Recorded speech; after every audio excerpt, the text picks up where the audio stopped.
You're listening to Answering the Call, the official podcast of the 12th Man Foundation. Our show provides listeners with an insider perspective of Texas A&M athletics and its greatest supporters. This podcast will bring you exclusive interviews with coaches, athletes, donors, and the dedicated staff of Aggie Athletics and the 12th Man Foundation. You ready? Let's dive into today's episode. Howdy, and welcome back to another episode of Answering the Call podcast, the official podcast of the 12th Man Foundation. I'm your host, Ivy Robinson, and I am joined today in studio by Texas A&M Football student athlete Marcus Ratcliffe. Marcus, thank you so much for being here today. Yeah, thank you for having me. I appreciate it. All right, I know you are super passionate about giving back to those who have served our country through a charitable initiative that you created called Mission 312. Yeah. Yes, I want to start there, Marcus. Can you tell us about Mission 312? Tell our listeners what it is and where the idea came from to start this initiative. Yeah, definitely. It's a charity pretty much for every turnover that we had last season. I donated, I think it was $312 each turnover to send World War II veterans back to Normandy so that they could visit it, because that's something they really like doing. And pretty much the inspiration for that was my dad and my grandpa were both in the military. My dad was a Marine and then my grandpa was a SEAL. And so that really inspired me to want to help out veterans and just help in any way I can. Now that I have the resources to help, I was like, I need to help out in some type of way. What's the significance of the 312? 3 was my number 3, and then 12 was 12th man. And so me and my agent were just like, oh, Mission 312, that sounds right. I love it. Yeah. I love it. Okay, I'm sure you've talked to so many veterans through this initiative. What are some interesting stories maybe they've told you, or how have you seen the impact come to life through this initiative? Yeah. One of the veterans I met was Ray. He's a great dude. He was telling me stories, and honestly, the biggest take I got from it was they're really grateful. They're just grateful for like everything they have. And so it was cool getting that perspective from them and just seeing how grateful they are for like spending time with me, getting to meet athletes, and just like life in general. Like it just gave me a whole new perspective on life. Yeah. So really the heart behind it was because of your family, your dad and your grandfather. Yeah. Did you just come up with this idea one day? You're like, hey, I want to like the whole concept of like the turnovers. I think that's awesome. Yeah, I was telling my agent, there was like, I want to help out some way with the money I have. And he was like, okay, well, like, what are you interested in? I told him some of the things I'm interested in. And I told him about how I come from like a military family. He was like, okay, we should probably help out veterans. And then we just kept brainstorming and finally came up with the idea we should help out World War II veterans. Yeah. And so through that initiative, my understanding is you partner with Walk Among Heroes. Yeah. Tell me about Walk Among Heroes and partnering with that organization. Yeah, so Walk Among Heroes focuses specifically on World War II veterans, and they always send them back to Normandy or take them on trips, or they're just helping them out in any way they can. And so there's a good dude from there named Jeff that my agent knew, and he pretty much helped me figure out like everything we were going to do, and he set it up for me, and it was really nice. And he actually brought like 2 or 3, I think it was 3 World War II veterans to College Station. I got to meet them and talk to them, and it was a really good experience. That's awesome. I think I saw an Instagram post about that in that moment. It was a really good experience. That's just got to be so rewarding. Yeah. How is it when you're playing in game, knowing that like your performance and the team's performance impacts that? That's got to be a special feeling. It is crazy. No, it is a really good feeling knowing that like this game I'm playing can help out a veteran tremendously. It's a really good feeling. Okay. Going back, let's talk about your family, and then you mentioned your dad and your grandfather. Tell me about your family, where you're from, and kind of tell our listeners about your background. Yeah, I was born and raised in San Diego, California, Chula Vista specifically, more like south. I have a mom, a dad, and a sister. My sister runs track right now at Cal State San Marcos. It's like a smaller school in San Diego. My dad he's a veteran now. He was in the Marine Corps for 4 years. My mom works at a bank, and they've both been so supportive in my life. And yeah, no, I'm just super grateful for the life they've given me. I've been in San Diego my whole life, and then I went out of high school to San Diego State. So I was in San Diego still in college, and then when I left Texas A&M, that was the first time I was like away from home. So what's your favorite part about home? Probably the beach, honestly. Okay, yeah. My high school was like 2 minutes from the beach, so after every practice, we'd always go and like surf, and it was that's amazing. Just like not fair. I'm thinking about my high school days, and to be like, how close to the beach? It was like 2 minutes away. 2 minutes? Yeah. Oh my gosh. It was like every day after practice, beach day. No, it was crazy. Yeah, I miss it so much. Man, I bet it's beautiful out there. Okay, When did you first start playing sports? How did sports come on to the scene in your life? My dad played football his whole life, and he played up until like JUCO and then went into the military. And so he introduced me to football. I was like 6 years old, and then I just never stopped playing from there. I kind of like dabbled with other sports, but football was always like my main focus. That was your focus, Yeah. yeah. Okay. Mhm. What about your mom? Did she play sports? Yeah, she did track. She's more like healthy fitness type. She's Mhm. not really like a sports competitive person.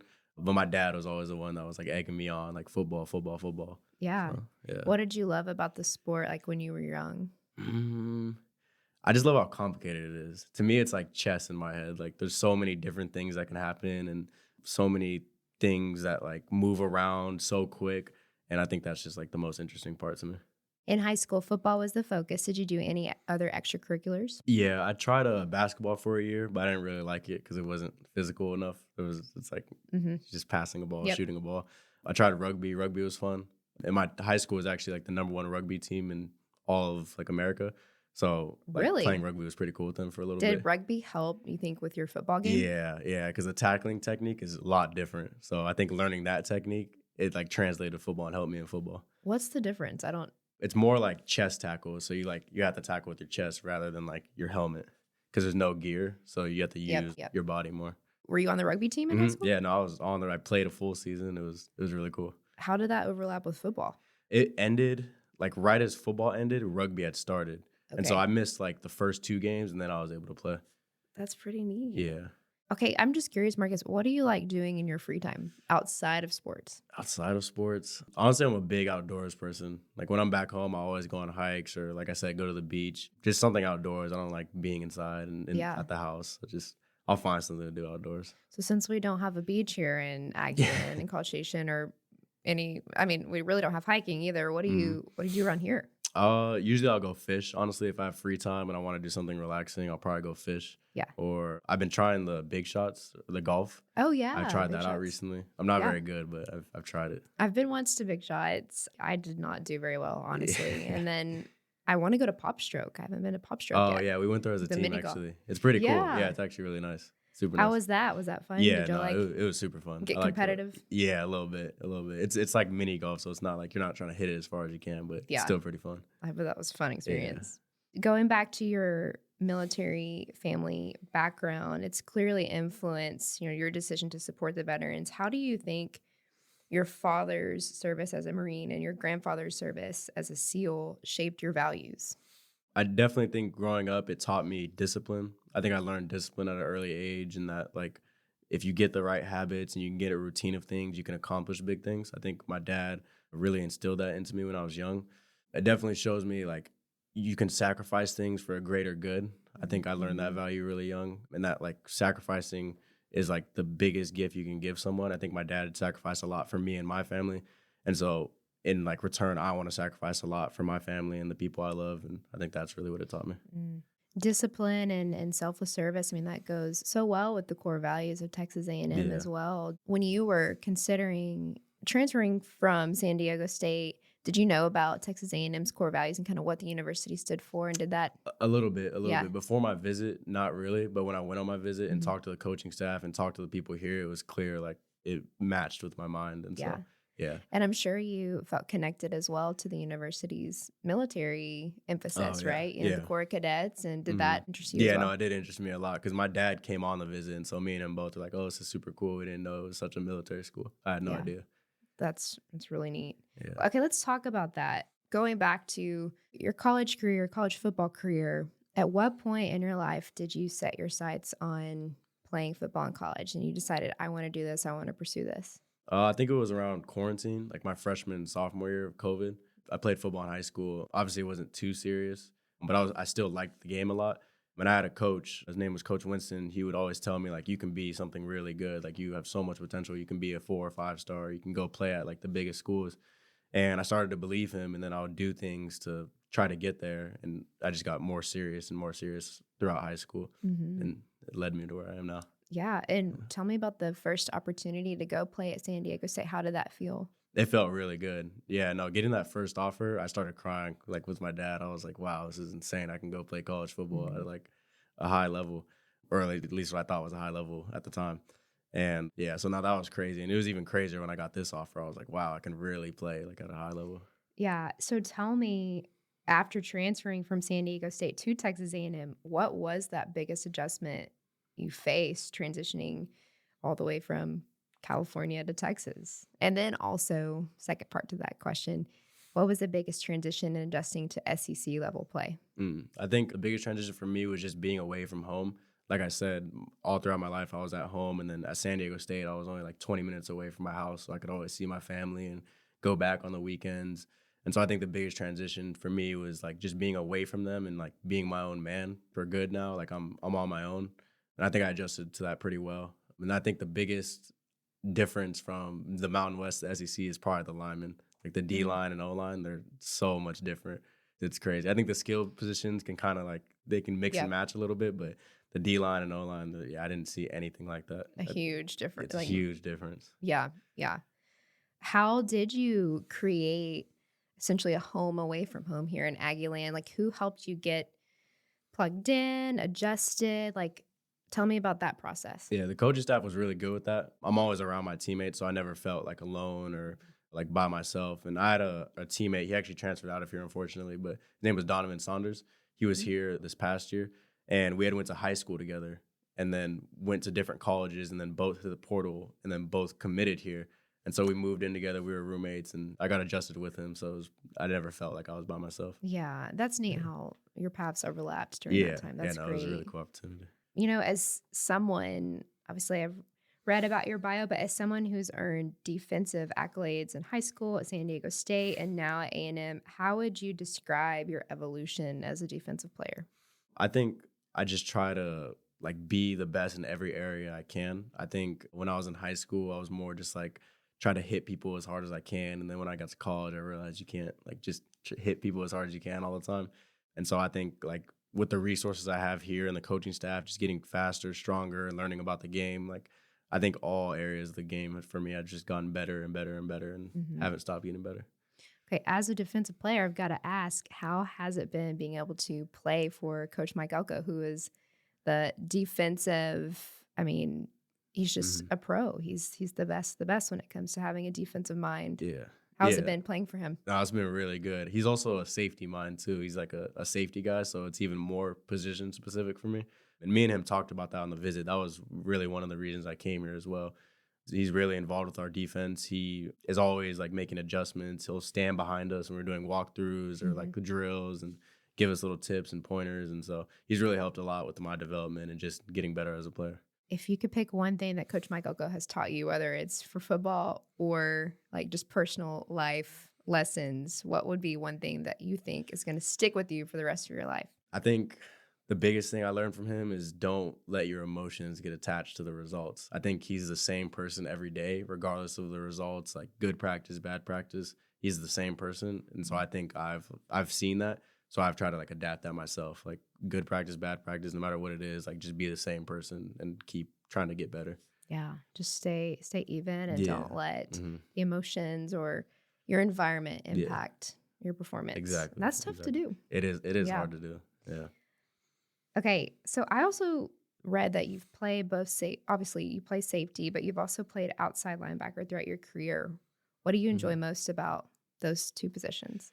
Honestly, I'd like safety so much because you're like the leader of the defense. It's not as hard as quarterback, obviously, but it's like you're the quarterback of the defense. You have to set everyone. You have to make sure the communication's right. You have to know what everyone else is doing. And so I personally like the leadership role, the Mhm. leadership aspect of it. Me having to take control of the entire defense. I like that. I think it's a tough challenge, and I like Yeah. that challenge. And what do you love most about game days at Kyle Field? Oh man, I think running out is like the craziest thing ever. The first time I ran out for Notre Dame, I was like, I'm literally a gladiator. Like I'm in the Right. Coliseum. This Yeah, is like I you got run through a wall right then. yeah, Yeah. like wow, this is insane. Everyone, it was so loud. I didn't even think it was gonna be that loud. Yeah. Man, It's insane. man. It is unmatched, the 12th man and just the environment on game days. Definitely. It's the best at Texas A&M. Okay, Marcus, what are you studying here? What's your major? Ag leadership. Awesome. Have Mhm. you had like a favorite class or professor through that major? Yeah, I like my professor, Mr. Rotter. He makes all the classes really like personal and forces you to learn. It's not Hmm. just like a lecture and he's reading a PowerPoint. And so that's probably been my favorite class so far. Nice. Can you walk us through what a typical day is like for you? Let's say like it's football season, Hmm. okay? Like maybe in August when classes start again, it's Yeah. fall semester, but also it's football season. What's a typical day look like for you? A typical like Tuesday or Wednesdays, I wake up, I'll make my bed, I'll make like a creatine drink, I'll get my creatine and then head over to the facility. And then I get changed and we have meetings. We have a defensive meeting, we have a position meeting, a special teams meeting, and then we practice. And then after practice, I'll eat a lunch. And then while I'm eating, I'll watch film on the Hmm. practice, try to see like, oh, okay, like what did I do wrong? What did I do right? After I eat, I'll go to class. Then after that, I'll probably get a break and so I'll go get treatment for a little bit on whatever's nagging. I'll get like cupping or something like that and then hop in the hot tub, ice tub. And then after that, I'll go home, relax for a little bit. And then in season, we come back for more meetings with our position coach. And then we'll go over the practice from that day. And then whenever that's done, I'll go home, eat dinner, probably make something or throw something on the grill, and then kind of just chill the rest of the night. You mentioned the position meetings. I know that y'all have those meetings in these unique rooms that are designated for each position. Yeah. How has it been being able to have resources and facilities like that to come in and learn and better yourself as a player? Yeah, no, it's really cool, honestly, and I think a lot of people don't realize that not everyone has that. Coming at from my old school, like that was not a thing whatsoever. The resources like weren't even close to what they are here, and so yeah, I just think we're so blessed. Everything we have here, everything is for our favor and it benefits us, and I'm really grateful for that. Yeah. What's the technology like in those rooms? I'm just curious. Like, can't they cast up on the wall and you can Yeah, watch yeah, like film? Like, what they what's have it like like? a pretty big TV and there's a bunch of seats. It's like a movie room almost, Hmm. and they'll throw the film on. And then we have walkthrough rooms as well. It's pretty cool, but it's like six different walls and it's like a really long wall. And it's almost like VR. They'll throw like a projection on and it's like you can see the players like Wow, on the screen and it's like life size. So you can move around and we'll like practice our little communication in there. It's crazy. I've never seen that's anything like it before. really really neat. Yeah. So you mentioned, let's talk about the resources. How it the resources here at Texas A&M, like you just said, it's a lot of schools don't have resources like we have here, and it's just been second to none for you to be able to come in and utilize those. So how would you describe the level of support, facilities, resources that we have here at Texas A&M? Yeah, I think it's top notch. I think it's competing with anyone in America. Honestly, I don't think there's anything that like I want that isn't here. Or there's anything I need that isn't here. I think everything I need and want to accomplish every single goal I have Mhm. is here at Texas A&M. Honestly. Mhm. And many of our listeners on this podcast, they contribute back to provide these world-class facilities, Mm. resources, and opportunities for student athletes like yourself. So, what would be your message to them? Yeah, honestly, I'm just forever thankful for them. I'm really thankful that they've given me the opportunity to utilize these resources and allow myself to become better through those resources. And so Mhm. I'm just super grateful. Yeah. What do you think has been your most memorable play, moment, whatever it may be, during a game at Kyle Field? Honestly, I think I got an interception versus Bowling Green. It was super late, like fourth quarter. And it was just super memorable because it was my second interception in a row. I had an interception the game before too. And so I was like, whoa, this is like crazy. Like I'm in the SEC right now, making plays, getting Mhm. interceptions. And it's like, damn, like 4 years ago, I would have never thought this is where I Yeah. would be making plays. And it was just surreal because I turned to the camera, the crowd was going crazy. I was like, damn, like this is my Yeah. life right now. Like this This is is what I'm really doing. real. Yeah, it's Yeah. real. It's Yeah. not a dream. Not a dream. So it seems to me that you're very close to your family. Do they get to travel to A&M often and watch you play? Yeah, they came to about like 6 or 7 of the games. That's good. Yeah, Yeah. it's a good amount That's awesome. actually. What do they think of Aggieland? They think it's so insane. The seats they got were like right next to the bench, so they got to be up and close, and they were like, "This is wild." They claim it's surreal every time they come. They don't even Really? think it's real. Wow. That's Yeah. that's incredible. That's awesome to hear. Okay, what would you say, Marcus, to maybe a young recruit who's considering, Texas A&M, or they're considering different colleges? What would be your pitch per se to them about Texas A&M and M and why this program, why the staff, why the Mm. coaches are elite? Yeah, I would say Like I mentioned before, at this program, you have everything you need here to be a draft pick, to be an All-American. Like there's nothing here that's lacking or that other schools have that we don't have. I'd also say, like, look at Coach Elko's resume, what he's done at other places. Like, he's a proven winner. Last year, year one, we were one game away from being the SEC championship. And so I just think, like, this is a trend that's going up, and I'd follow that trend. Yeah.